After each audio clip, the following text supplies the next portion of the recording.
네, 여러분 안녕하십니까. 뉴스와이드 시작하겠습니다. 오늘도 네 분과 함께 진행하도록 하겠습니다. 복귀왕 더불어민주당 의원, 박원석 전 국회의원, 권영진 국민의힘 의원, 김기흥 국민의힘 미디어 대변인 나오셨습니다. 어서 오십시오. 예. 오늘 오전에요, 윤석열 전 대통령이 4개 혐의로 이제 재판, 4개의 재판을 받고 있는데 처음으로 1심 선고 날짜가 확정이 됐습니다. 내년 1월 16일에 윤 전 대통령이 처음으로 1심 재판부의 판단을 받습니다. 혐의는 이런 내란 재판은 아니고요. 체포영장 집행할 때 저지했다는 혐의, 그리고 계엄을 심의할 때 국무위원과 그런 과정에서 심의권을 침해했다는 거, 계엄 선포문과 관련해서 사후 작성된 의혹 등등에 관해서 1심 선고가 내년 1월 16일에 나옵니다. 이거 재판 판사 설명 들으면 특검법에 6개월 안에 무조건 선고를 해야 된다, 그렇게 설명을 하더라고요. 예, 속행재판을 해야 된다라는 규정 안에서 예. 1월 16일까지는 선고를 해야 된다라고 해서 날짜가 잡힌 것인데, 이런 부분에 대해서 윤석열 측의 변호인도 전혀 준비를 못한 것 같은 그런 느낌입니다. 그 선고를 하겠다라고 하니까 급하게 뭐 발언을 하고 하는 모습을 보면 정치적인 어떤 선동 중심으로만 변호인과 윤석열 전 대통령이 대응을 하고 실제 재판과 관련해서는 워낙 팩트가 분명한 사안들이기 때문에 제대로 방어할 생각을 하지 않은 것 아닌가라는 생각이 듭니다. 예. 그러다 보니까 윤 전 대통령이 직접 발언을 신청해서 얘기를 합니다. 어떤 얘기를 했냐 보면은, 전제가 되는 재판의 심리 결과를 고려하는 것이 마땅하지 않겠냐니까 내란 재판을 얘기하는 것 같은데, 일단 윤 전 대통령 입장에서는 내란 재판이 가장 중요하긴 합니다만 처음으로 본인이 법원의 판단을 받아야 되기 때문에 굉장히 좀 중요해 보이기도 하고요. 그렇죠. 윤 전 대통령 입장에서는 내란 우두머리 사건이 본류 재판 아니겠어요? 예. 본류 재판이 아직 선고도 되기 전에 이 그와 연관돼 있는 계엄과 관련돼서 있는 뭐 공수처가 체포영장을 집행하려 할 때 그걸 방해했다든지 또 아니면은 그 국무위원들에게 의결권을 무시했다, 일부만 선별적으로 불렀다는 거 아닙니까? 예. 뭐 이런 여러 가지 부분들이 다 이제 비상계엄 이게 내란이냐 아니냐와 관련이 있는데, 이걸 왜 본류 재판 전에 선고하냐, 그 이후에 해달라 얘기를 했지만은 재판부 입장에서 볼 때는 그 사항은 계엄이 있고 난 직후에 이루어진 것이기 때문에 이거 계엄이 내란이냐 아니냐 여부와 관계없이 이거부터 해야 된다, 이런 입장이 같아요. 그런데 아마 윤석열 대통령의 운명의 시간들은 계속 당겨지는 것 같습니다. 아마 뭐 이런 이유에는 뭐 지금 특검법상 11조 1항에 있는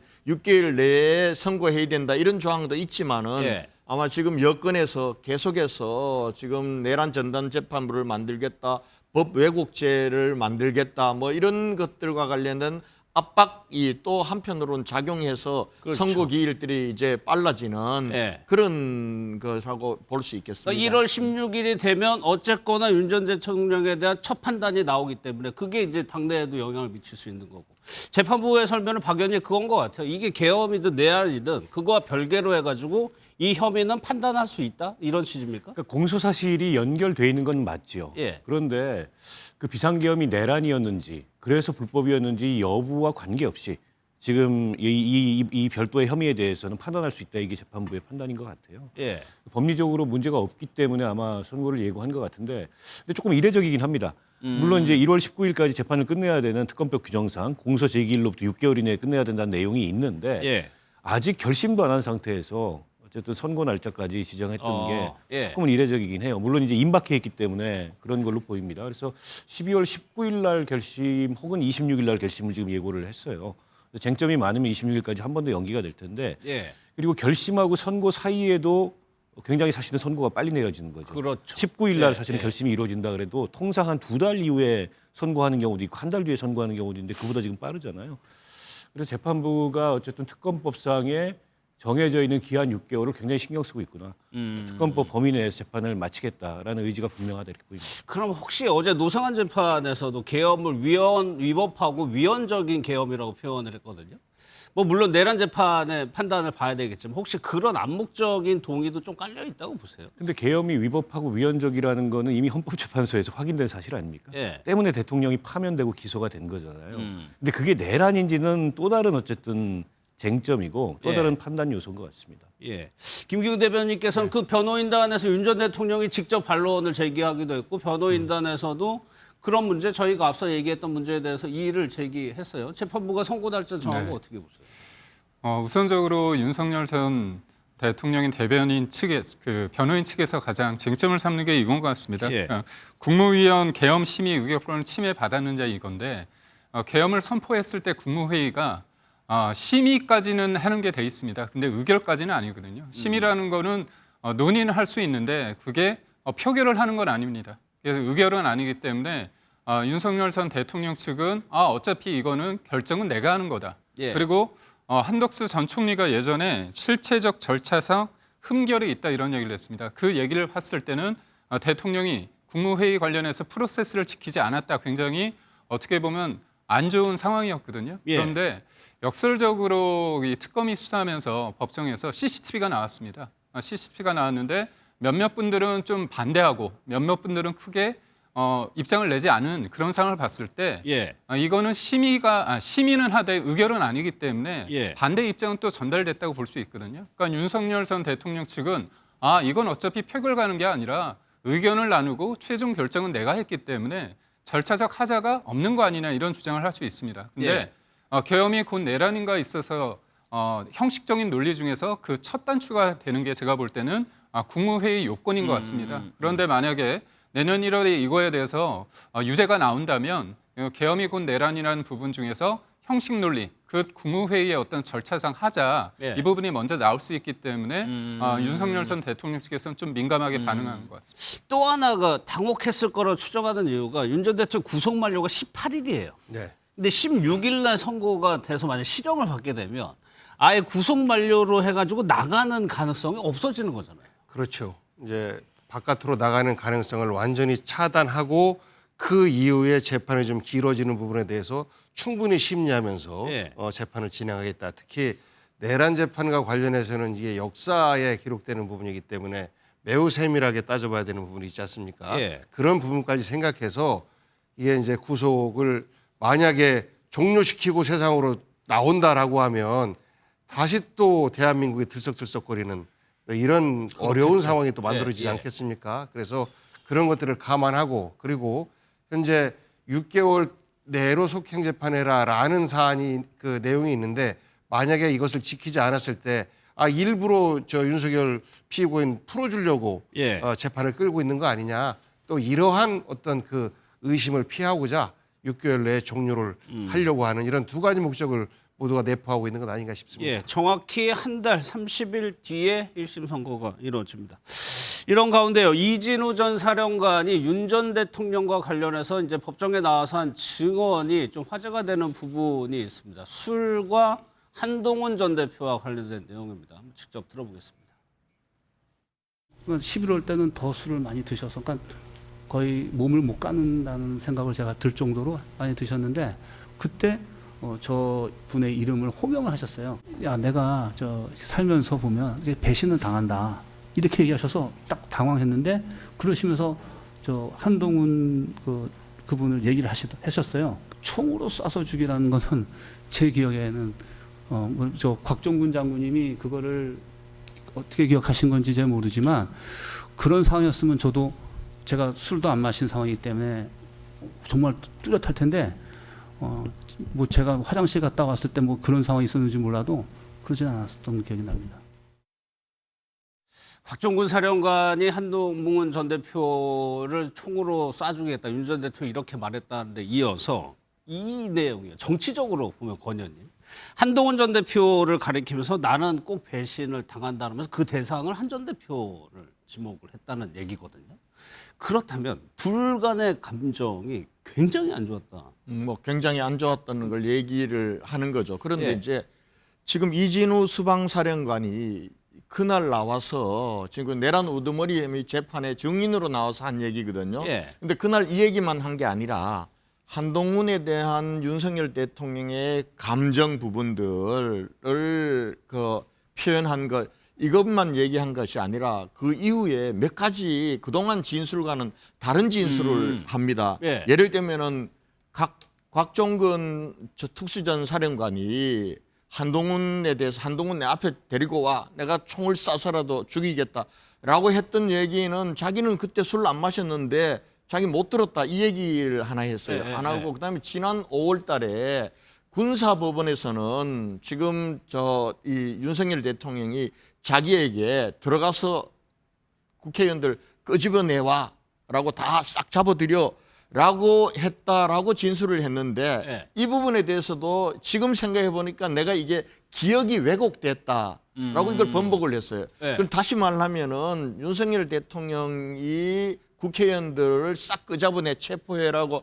하거나 아니면 한동훈을 데려와 내 앞에 데려오면 총을 쏴서라도 내가 죽이겠다라는 부분과 관련해서는 전에하고 진술을 바꾼 거예요.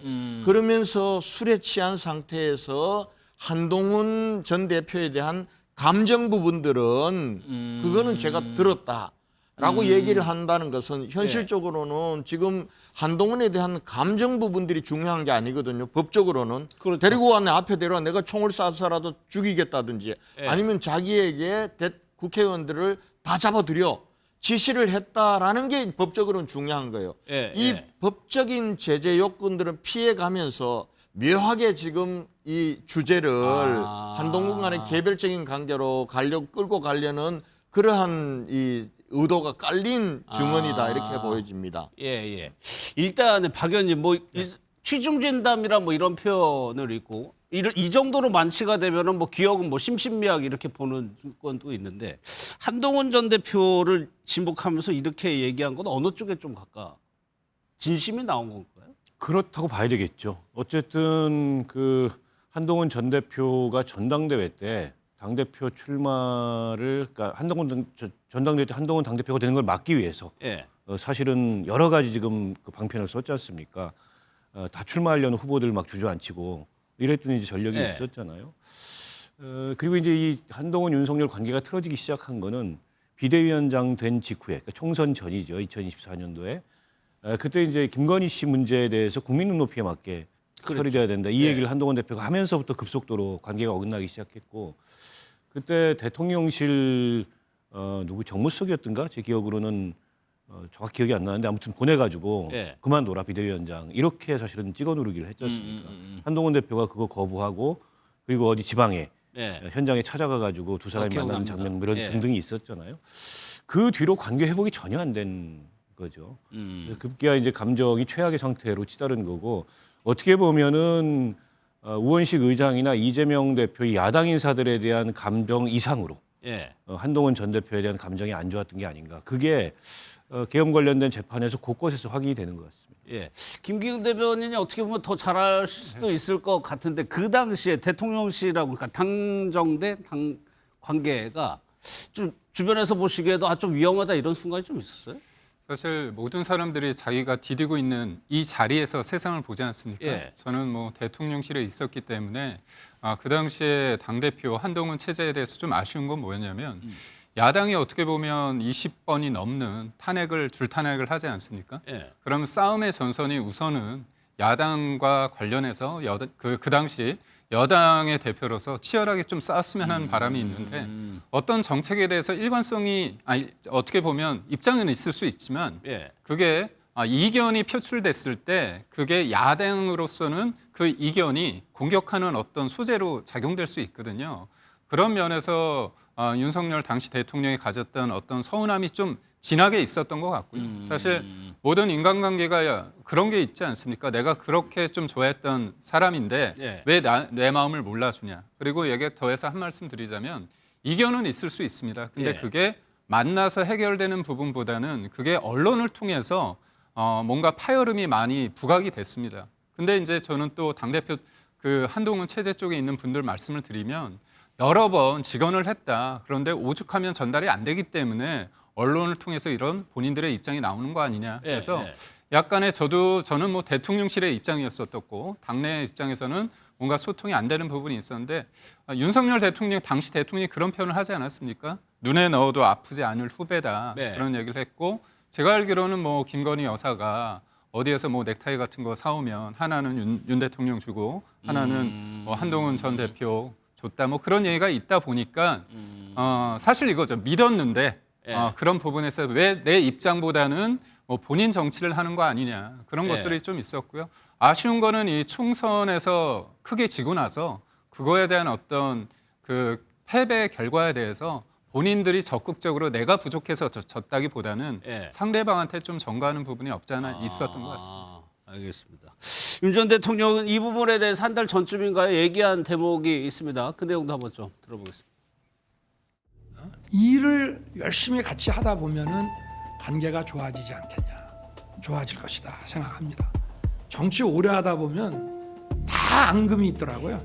개인적인 감정 가지고 무슨 정치를 하는 것이 아니라 공동의 어떤 과업을 찾아 나가고 공동의 그 어떤 정치적 이익이라고 하면 그런 것을 추구해 나갈 때 강력한 이런 접착제가 되는 거다. 윤석열과 김용현은 2023 7월 나토 정상회의 참석을 마치고 들린 화해에서 동행한 강호필 합참차장에게 한동훈은 빨갱이다.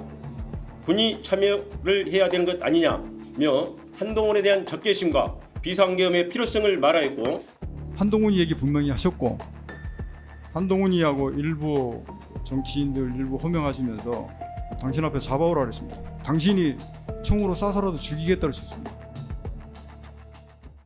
제일 먼저 봤던 윤 전 대통령 영상이 지난해 11월이면 지금 와서 보면은 이미 저런 감정을 다 가진 상황에서 공식 석상에서 그래도 나는 개인적인 감정으로 정치 안 한다라고 표현을 한 거거든요. 그러니까요. 뭐 제가 농담으로 아는 사람이 그랬어 이렇게 이야기를 했는데 잘 아는데 그냥 안 둘 거야 라는 생각을 속으로 갖고 있는 거예요. 예를 들어서 21대 국회 개원식을 하는데 대통령이 안 와요. 이미 국회와는 관계를 가질 생각이 없고 어쨌든지 간에 힘으로 눌러서 해결하려고 하는 그러한 생각을 속으로 갖고 있었던 것 아닌가 싶어요. 그렇기 때문에 한동훈에 대해서도 뭐 같이 일을 하다 보면 뭐 풀린다, 정치를 하다 보면 정치인들은 다 감정은 있는데 그것을 표현하지 않는다.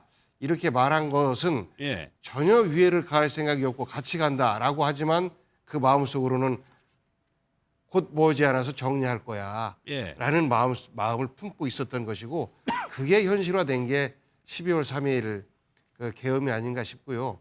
적어도 대통령은 술을 먹더라도 정신을 잃으면 안 되는 거거든요. 그러니까 정치인들도 어쩌다 보면 과음할 때 있습니다. 근데 과음에서 옷매무시가 좀 흐트러지거나 좀 정신이 좀 다리가 휘청이거나 그럴 때 되게 부끄러워요. 그리고 반성합니다.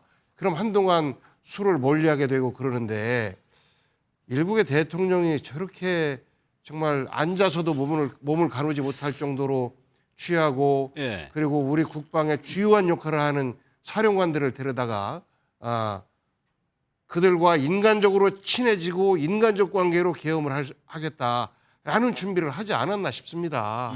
정말 그 시간 동안 대한민국이 얼마나 위험하고 참담한 기간이었는지 저는 저런 모습들을 보면서 우리 국민들이 정말 다행이다. 계엄을 이겨내서 하고 안도의 한숨을 쉬지 않을까 싶습니다. 그러니까 재판 과정에서 이제 모임이라든가 회동 이런 거를 언급을 할 수밖에 없죠. 그러다 보면은 자주 등장하는 게 술 얘기입니다. 영상을 좀 한번 보겠습니다. 한 8시 넘어서 오셔가지고 앉자마자부터 그냥 소맥 폭탄주를 막 돌리기 시작하지 않았습니까? 그죠? 술 많이 먹었죠? 그날? 술 드셨습니다. 아니, 그러니까 술 많이 먹지 않았어요? 술은 항상 통상 10에서 20잔 그 정도 들었고 제가 그날 모임 끝나고 구중궁궐이라고 단어를 썼어요. 본인이 정책적으로 뭔가를 쭉 하면은 그걸 다 반대하고 뭘 해도 힘이 안 난다. 한 나라의 대통령인데 도대체 난 뭐냐? 이거 잘못된 거 아니냐? 너무 취해서 앉아서 몸을 못 가누시더라고요. 넘어질 것 같으니까는 제 앞에 있던 우리 국방부 장관이 부축을 했어요. 음주 습관이 이건 불법 계엄의 한 원인이다. 음주 습관과 결합이 된 발작적 계엄이었다. 발작적 계엄. 망상적 계엄이었다. 그래서 한동훈 등 잡아오면 내가 총으로 쏴 죽이겠다고 한 말까지도 나올 수 있었을 분위기였던 것 같아요. 이진우 사령관이 새롭게 얘기한 얘기가 이겁니다. 11월에 모임이 있었는데 몸을 못 가눌 정도로 술을 많이 마셨다는 겁니까? 앉아서도 몸을 못 가눌 정도였고 그 전에 또 한 얘기는 10월 달에 모임에서도 술을 많이 마셨다는 거예요. 권 의원님께서도 뭐 지역에서 정치 많이 하시고 술을 많이 접할 거예요. 그래도 이 정도까지는 그 정도까지는 뭐 안 되죠. 근데 이게 저 같은 경우는 술을 일정량이 들어가면은 더 안 들어갑니다. 밖으로 나옵니다. 밖으로 나오기 때문에 그래서 저렇게까지 갈 수가 없어요. 없네요. 갈 수가 없는데 술이 세다는 사람들을 보면은 어느 한순간에 갑니다. 그게 몸이 받아주는 것 같아요. 그러다 보면 정신적으로는 술을 이길 수 있는 사람은 아무도 없어요. 그렇죠. 그러면은 그 정상적인 판단력도 떨어지고 그리고 또 속에 있는 것들이 막 감정적으로 올라오는 거죠. 올라오는데 대통령 윤석열 전 대통령이 아마 한동훈 대표뿐만 아니라 지금 멀윤이라고 하는 권성동 전 원내대표라든지 윤한홍 대표하고도 멀어지게 된 계기는 김건희 여사 문제 때문이었어요. 그러니까 이게 대통령에게 금기시된 영역, 바른 소리를 하지 말아야 될 영역 중에 하나가 그거 김건희 여사 문제였던 것 같아요. 근데 예를 들면 조금 전에 말씀이 있었습니다마는 대통령이 섭섭하게 그렇게 얘기했다는 거예요. 자기 이 김건희 여사가 출장을 가거나 어디 갔다 올 때는 내 거는 못 사와도 한동훈이 지 거는 사왔는데 지가 그럴 수가 있냐고. 그러니까 이게 이제 이 김건희 여사에 대한 문제는 다른 어떤 것보다도 다른 정책의 영역이나 이런 것보다도 대통령으로서는 받아들일 수 없고 거기에 이 바른 소리 하거나 하는 사람들은 다 멀어지게 되는 그런 계기였던 것 같고요. 그리고 이제 왜 군 장성들을 불러놓고 아무리 술을 취했다 하더라도 한동훈 얘기를 하고 또 경우에 따라서는 뭐 내가 데리고 오면 내가 총을 쏴서라도 죽이겠다. 이건 극단적인 표현이거든요. 그러면은 이제 그 얘기를 무의식 중에 갖고 있는 겁니다. 나를 배신해, 나를 배신하는 놈은 용서하지 않아. 너들도 마찬가지야. 저는 이런 것도 내포돼 있다라고 봅니다. 그런 상태에서 저렇게 얘기들이 나왔다라고. 김기훈 대변인 오늘 잘 나오셨네요. 이 대통령실 근데 대통령이 이렇게 포금이죠. 이 정도면 포금을 하게 되면 국정수행하는 데 있어서 봐야 될 보고서라는 게 이게 굉장히 많을 거고 거의 뭐 휴일이 없이 돌아갈 텐데 업무에 지장이 생기는 거 아닙니까? 많이 마시면 당연히 업무에 지장이 있죠. 근데 이제 제가 본 것만 말씀드리겠습니다. 제가 이제 대통령이 정치 선언하기 전부터 제가 수행을 했습니다. 그래서 모든 술자리 제가 뭐 받고. 네, 윤석열 전 대통령이 술을 좋아하는데 그 이유가 뭐냐면 사실 당 밖에서 그 당시에 야당에 어떻게 보면 그 당시에 이제 홍준표 당시 후보가 이길 거라는 게 많았습니다. 그렇지만 지금 우리나라 정치사에 외부 제3의 인물이 당을 접수해서 당에 들어가서 후보가 돼서 대통령이 된 경우가 처음입니다. 그렇죠. 굉장히 짧은 기간 내에 많은 사람들을 만나가지고 뭔가 본인의 어떤 절실함이나 본인의 여러 가지 능력을 보여줘야 되는데 이게 한국 정치사에서 그리고 의례적으로 그냥 티타임 하면서 속마음을 표현하기가 쉽지 않습니다. 그러다 보니까 일정이 끝나면 저녁 자리가 많았습니다. 그럼 거기에서 그 지역에 있는 정치인분들과 이렇게 얘기 나누시고 술자리를 기울였는데 저는 뭐 같은 1월차를 탔기 때문에 이분이 어느 정도 마셨는지 제가 알지 않습니까? 근데 그 당시에 그렇게 정신을 잃을 정도로 마시거나 그렇지 않았습니다. 그리고 저희가 선거에 임하면서 그러니까 다음 날 일정이 있기 때문에 저희가 말씀드리면 자제를 하셨거든요. 그리고 일정이 끝나면 가볍게 술자리가 없는 경우는 맥주 한두 캔 까면서 이게 먹으면서 일정을 약간 정리하는 그런 시간도 가졌거든요. 그러니까 결국은 제가 본 거 말씀드리자면 그때 술자리라는 건 어떻게 보면 약간의 불가피성도 있었다. 그렇죠. 사람들을 만나고 자기 사람으로 하고 뭔가 같이 하고자 했을 때 그런 게 있었고 지금 우리가 얘기를 하고 있는 술자리 같은 경우는 제가 볼 때는 지금 한동훈 당시 대표, 그리고 윤석열 대통령 누가 잘잘못을 떠나서 예. 본인이 한 사람에 대해서 굉장히 어떻게 보면 마음이 많이 했기 때문에 그거를 풀 수 있는 방법이 술이었다는 부분이 굉장히 아쉽고요. 뭐 대통령이 술을 많이 마셔가지고 다음날 일정에 지정을 준다면 그거는 잘못된 거라고 봅니다. 그렇죠. 박 의원님 또 하나 어제 특검에서도 그 얘기를 했는데 용산으로 이전을 하면서 군과 관계가 밀접해졌다. 그러니까 유독 군인들하고 술자리하는 경우가 좀 많은 것 같거든요. 그렇죠. 윤 대통령이 휴가 중에도 영광급 장교들하고 골프를 치고 뭐 사병들하고 농구하고 그리고 술자리 갔고 이걸 마치 이제 미담처럼 당시 대통령실에서 이제 홍보를 했는데 돌이켜 보면 계엄을 위한 준비 일환이었던 것 같아요. 그때까지만 해도 아주 체계적이지는 않았지만 이른바 이제 군심을 사겠다 이런 행보의 일환이었던 것으로 보이고 어제 특검이 수사 결과를 발표하면서 관저를 대통령 집무실하고 관저를 이전하면서부터 어떻게 보면 이제 계엄의 동기가 형성됐다 이렇게 보는 것 같아요.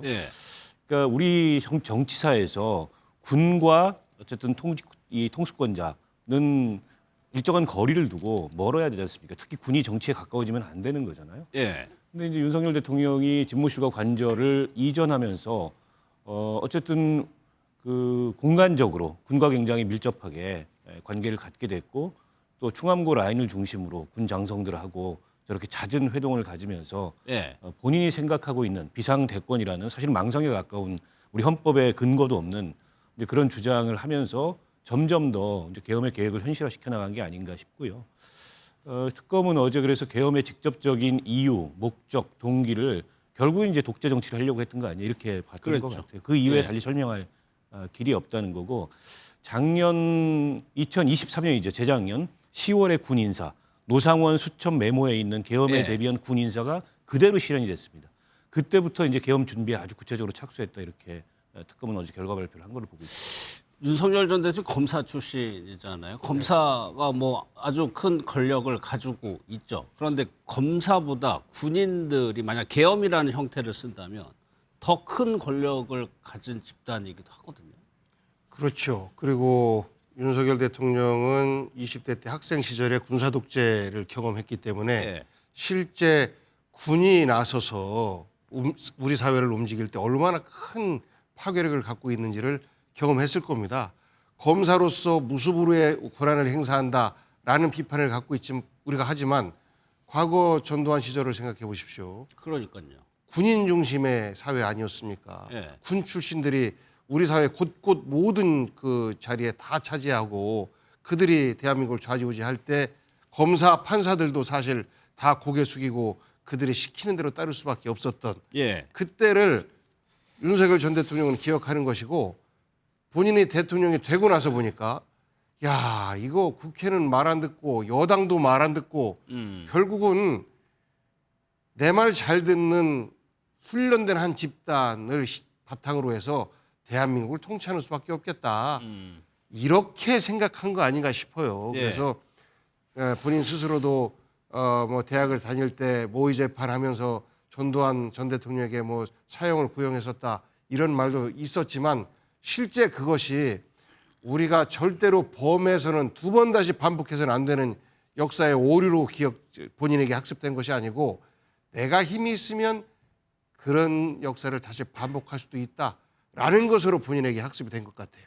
그래서 우리 정말 이 시기에 말도 안 되는 계엄을 하게 된 것이고 그나마 다행스러운 것은 우리 군인들이 민주주의 훈련을 받았고 그리고 정치적으로부터 독립해야 된다라는 것을 간부와 사병 가리지 않고 모두가 다 인식이 돼 있고 훈련이 돼 있고 우리 국민들의 민주주의 의식이 저 잘못된 그 대통령의 망상을 정말 망상으로 그치게 한 것 아닌가 싶습니다.